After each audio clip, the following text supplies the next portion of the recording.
आज जो हम शब्द सीखेंगे वो है डिलीनिएशन। डिलीनिएशन के दो मतलब बताऊंगा। पहला है चित्रण। चित्रण मतलब आप किसी चीज़ का या तो स्केच ड्रॉ कर सकते हैं, पोर्ट्रेट ड्रॉ कर सकते हैं या फोटो ड्रॉ कर सकते हैं, वो भी चित्रण होता है।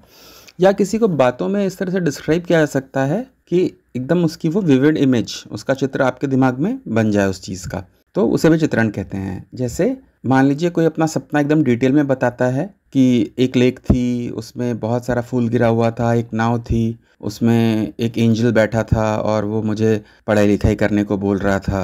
तो आपने क्या किया? चित्रण किया। तो इसे भी डिलीनिएशन कहते हैं।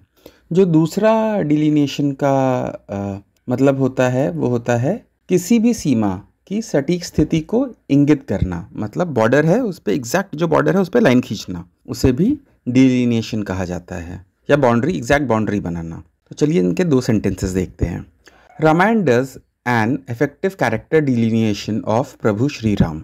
मतलब रामायण प्रभु श्री राम के का चरित्र चित्रण प्रभावशाली ढंग से करती है। दूसरा जो सेंटेंस है वो है the delineation of border between India and China can resolve the conflict. It will also deprive people's republic of China from encroaching into Indian territory. इसका मतलब होता है भारत और चीन के बीच सीमा का निर्धारण संघर्ष को हल कर सकता है, साथ ही यह चाइना को भारतीय क्षेत्र में अतिक्रमण करने से भी रोकेगा।